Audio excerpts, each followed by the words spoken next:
Jalen moved carefully through the broken remains of the alien valley. Smoke rose from shattered stones, and strange blue dust floated in the air. His scanner beeped weakly, picking up traces of life, but he expected only small animals or fading signals from old machines. The crash he had seen from afar looked violent, and he did not think anyone could still be alive inside it. But then he heard a soft sound, almost like a weak chirp. It came from behind a cracked pillar covered in glowing moss. Jalen paused. The sound came again, shaky, thin, and scared. He stepped closer, pushing aside a heavy branch. That was when he saw it. A small alien hatchling lay on the ground, curled up like it was protecting itself from the world. Its scales were pale, as if its strength was leaving its body. One of its wings was bent in the wrong direction. It tried to lift its head but fell back with a soft cry. Jalen had seen many alien creatures in his travels, but never one so small and helpless. It looked no bigger than a cat, yet its eyes shone with intelligence and fear. He crouched down beside it. "Hey, easy," he whispered as if the tiny creature could understand human words. It blinked slowly, watching him. It did not have the strength to run. Jalen reached out his hand, stopping a few inches away.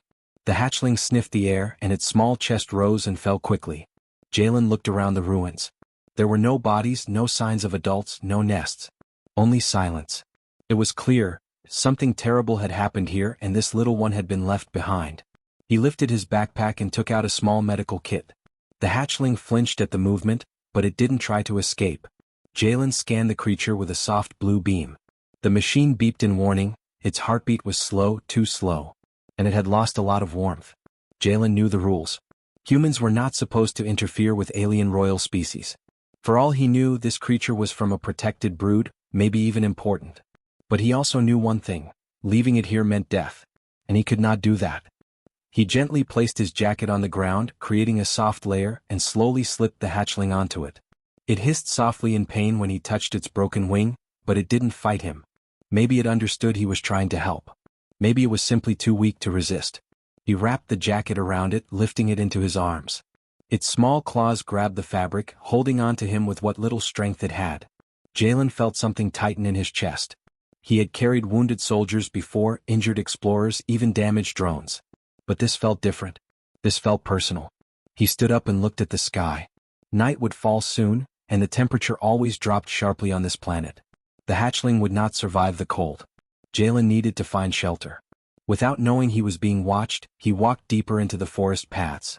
The trees grew taller here, their crystal-like leaves glowing in faint colors. Strange shadows moved between them, but Jalen stayed focused. He held the hatchling close to his chest to keep it warm. Its breathing stayed shallow, but at least it did not weaken further. What Jalen did not know was that far behind him, a tall figure stood silently in the ruins he had left. She wore a long cloak made of dark scaled material, and her glowing eyes studied the footprints Jalen had made in the dust.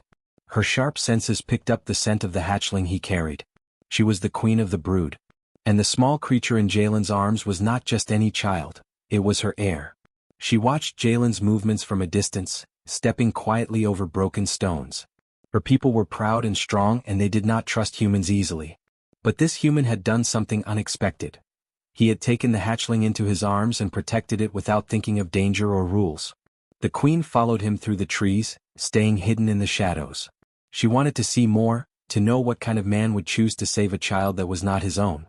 Every time a predator moved near Jalen, she made a soft click, and the creature ran away, though the human never noticed. He thought he was alone. Jalen kept walking until he found a small cave near a shining river. He ducked inside, spreading his bedroll on the ground and placing the hatchling gently on it. He gave it water drop by drop, holding its head carefully so it wouldn't choke. The hatchling tried to chirp, but only a faint sound escaped. Jalen stayed beside it, touching its head gently to calm it. Outside, the queen stood at the entrance, unseen.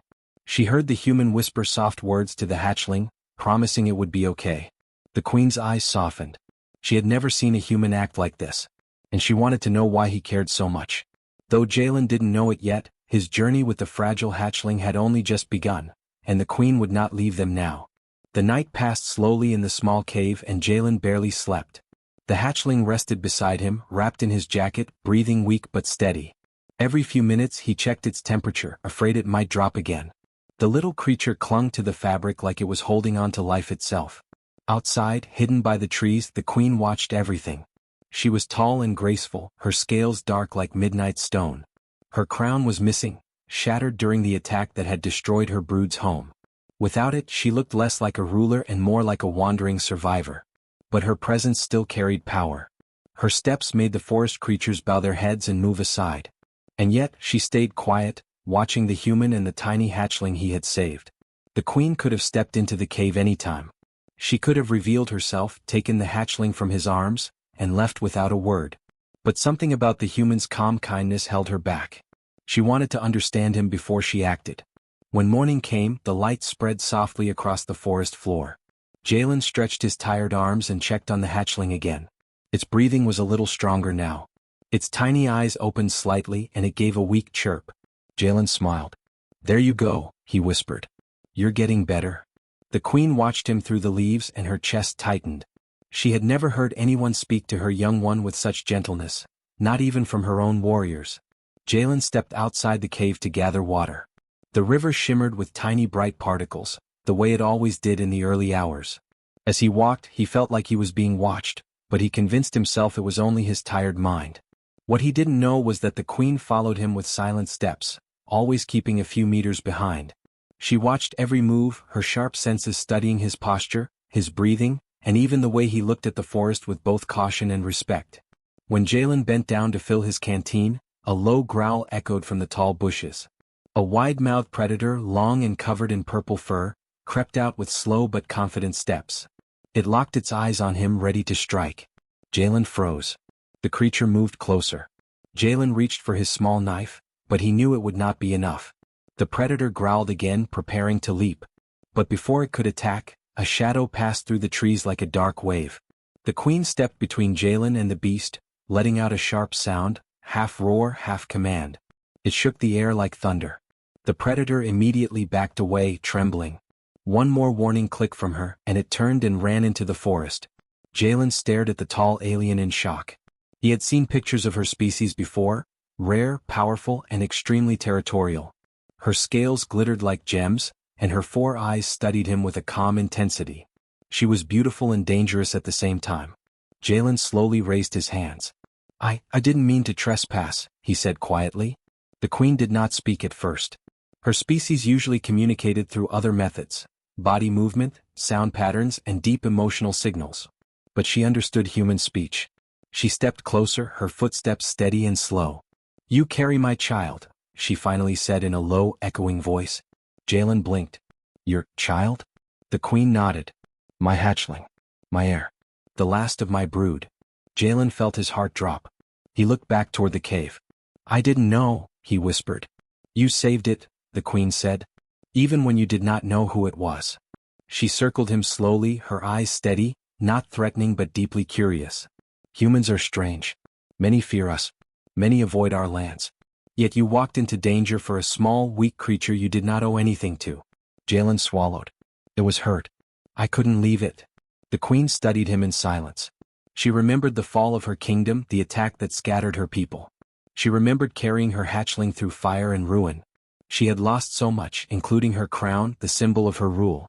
Now she was only a queen by memory, not by command. "You cared for my child as if it were yours," she said softly. "A queen watches everything. And I watched you." She stepped closer until she stood only a short distance away. Her tall figure cast a long shadow over him. "I am queen no longer," she said. "But I am a mother. And you, human, have earned my trust." Jalen let out a breath he didn't realize he had been holding. "What do you want from me?" he asked gently. The queen looked toward the cave. "My hatchling chose to live. You helped it. Now I want to see if it will choose you again. If it does, then we walk together." Jalen wasn't sure what she meant, but he nodded slowly. "Let's go back," he said. The queen followed him to the cave. The hatchling chirped weakly when it saw Jalen, stretching its tiny neck toward him. When the queen entered, it chirped again, this time louder. But then something surprising happened.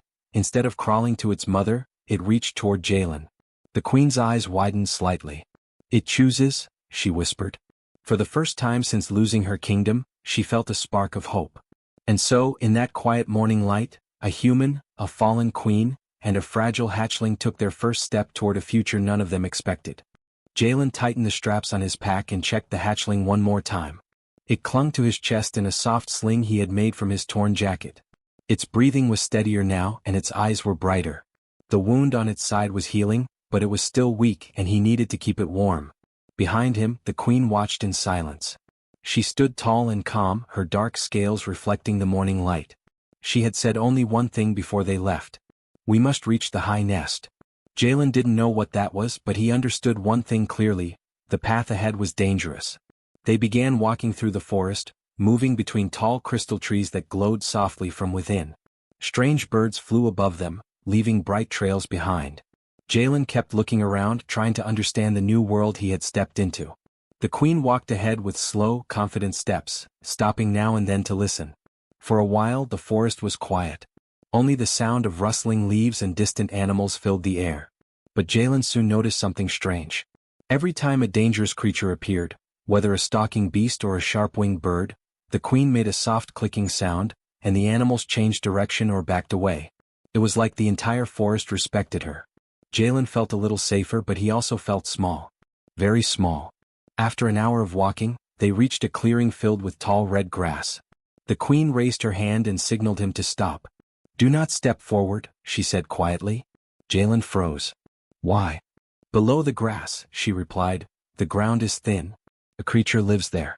It hunts anything that steps above." She took a long branch and tapped the ground.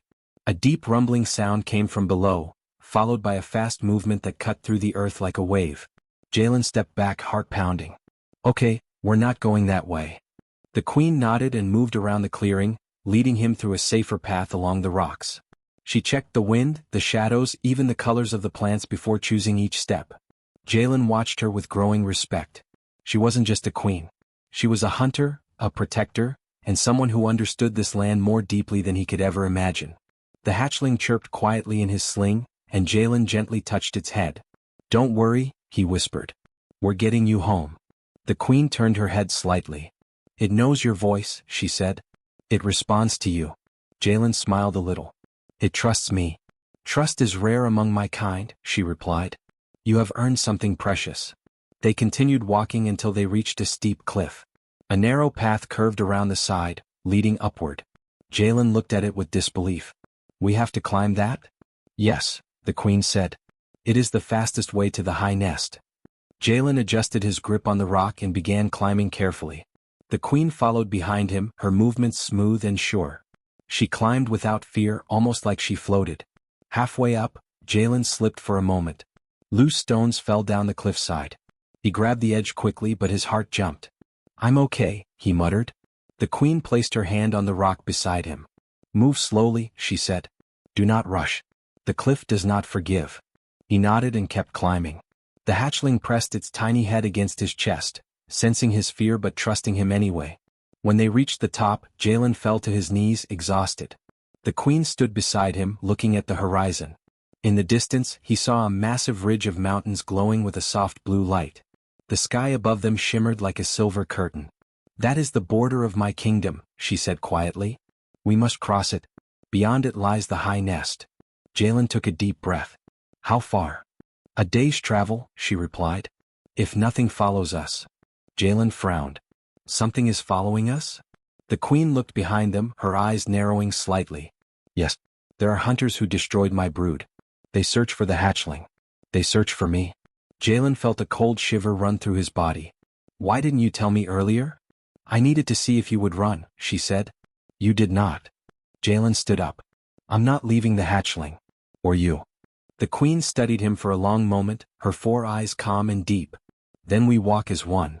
They continued their journey across rocky ground and sharp cliffs. The wind grew stronger. The sky darkened. Strange shadows moved among the distant trees. By evening they reached a field of glowing crystals. The queen stopped again and listened. "They are close," she whispered. Jalen held the hatchling tighter. "Can we still make it?" "Yes," she said. "But we must move faster. And you must stay close." The hatchling chirped softly, sensing the tension. Jalen touched its small back, whispering soothing words. The queen led them forward, her steps quick and sharp.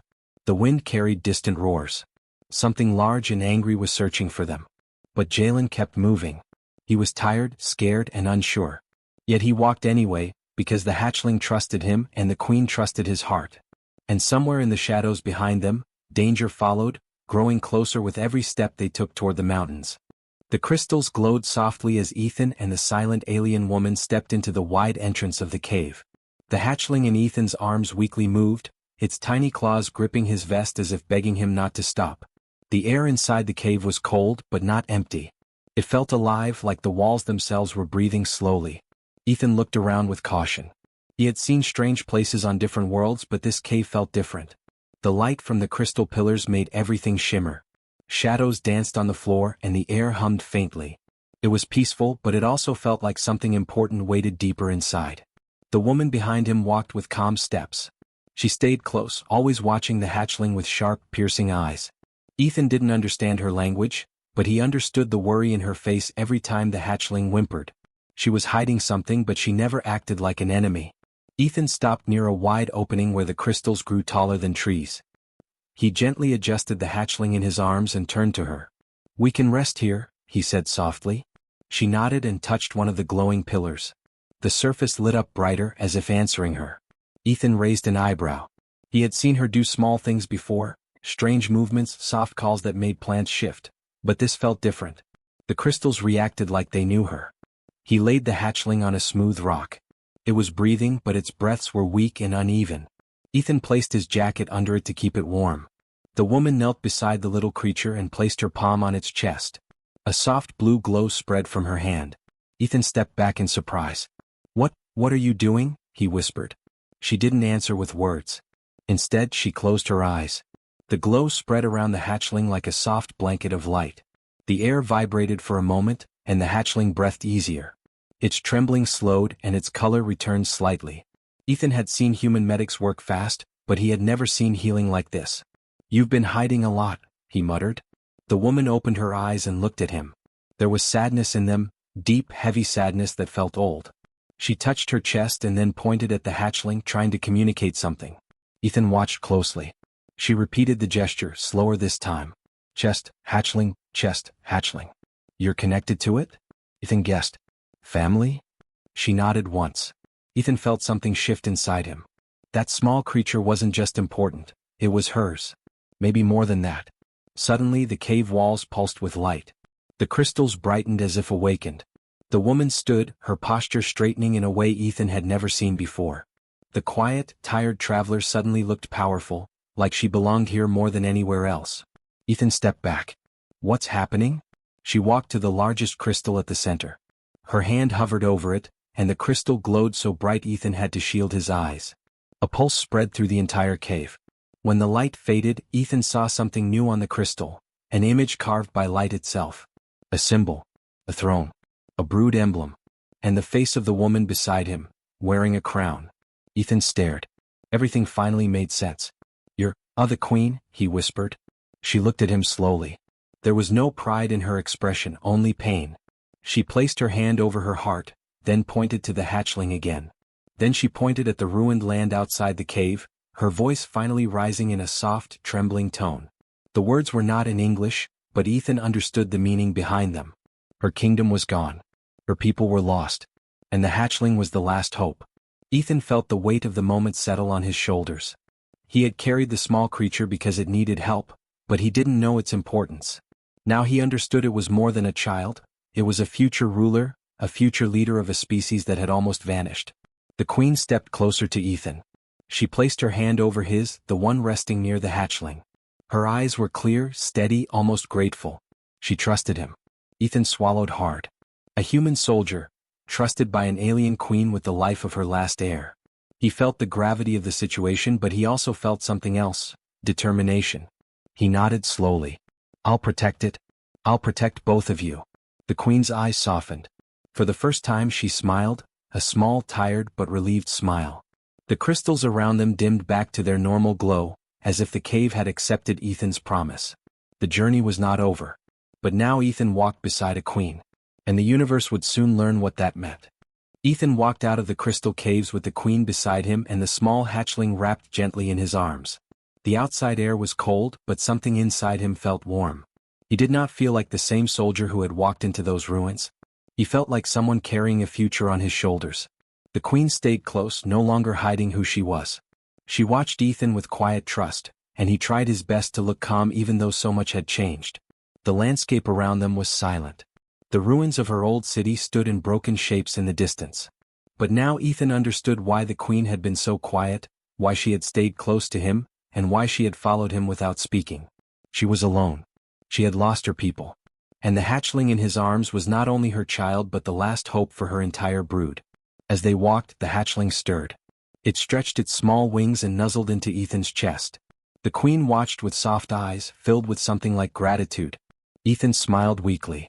"You're getting stronger," he whispered to the young creature. "Good. You've got a whole future waiting."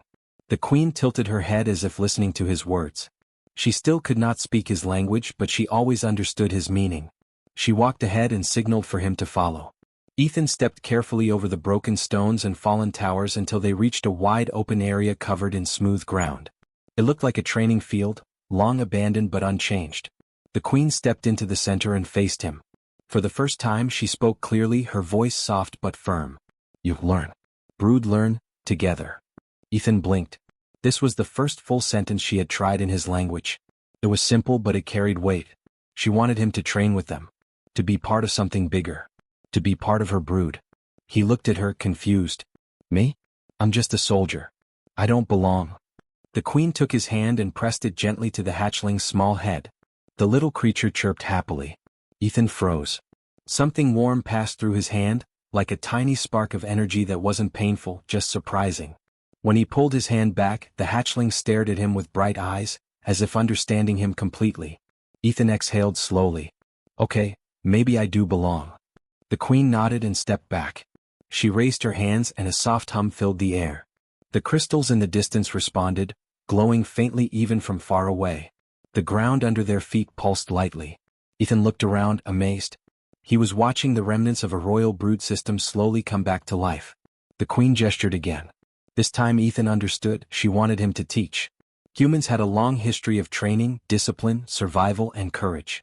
Her brood once learned through instinct and energy. But now they needed something different. Something only a human soldier like Ethan could give. He placed the hatchling gently on the ground. It stood on shaky legs, looking from Ethan to the queen as if unsure what to do. Ethan knelt down in front of it. "First lesson," he said softly. "You survive by standing strong." The hatchling tried to straighten itself the way Ethan did. It wobbled, fell backward, and chirped loudly. Ethan laughed and picked it up. The queen watched him with a calm expression that almost looked proud. Time passed slowly in that quiet training field. Ethan taught the hatchling simple things: how to balance, how to react to sound, how to follow signals. The queen added her own lessons, soft glows of her energy, gentle pulses that guided the young creature's instincts. Together they became a strange mix of human discipline and alien tradition. The hatchling grew stronger each day. It learned Ethan's gestures quickly. It learned the queen's energy guidance even faster. It followed Ethan everywhere, climbing onto his shoulder or resting curled against his chest whenever it was tired. As the days became weeks, Ethan realized something. He was no longer just a soldier doing his duty. He was part of something that felt like a family, even though they were from different worlds. He had become a protector, a teacher, and someone the queen trusted deeply. One evening the queen stepped close to him. The hatchling slept in Ethan's arms. She touched his shoulder gently and looked into his eyes. "Brood, accept you," she said. "You, one of us." Ethan felt a strange tightness in his chest. He was a human among aliens. Yet here, in this broken world, he finally felt like he belonged somewhere. He was no longer a stranger carrying a dying creature. He was part of a brood that needed him. He looked at the queen and nodded softly. "I'll stay. I'll help rebuild." The queen's eyes shined with relief and she bowed her head to him, something he never expected from a queen. In the distance, the crystals glowed brighter, signaling the start of a new age. And Ethan, a simple human soldier, had become part of a legend. A human who helped restore a lost brood and raise the heir who would one day lead them. He had become more than a soldier. He had become family.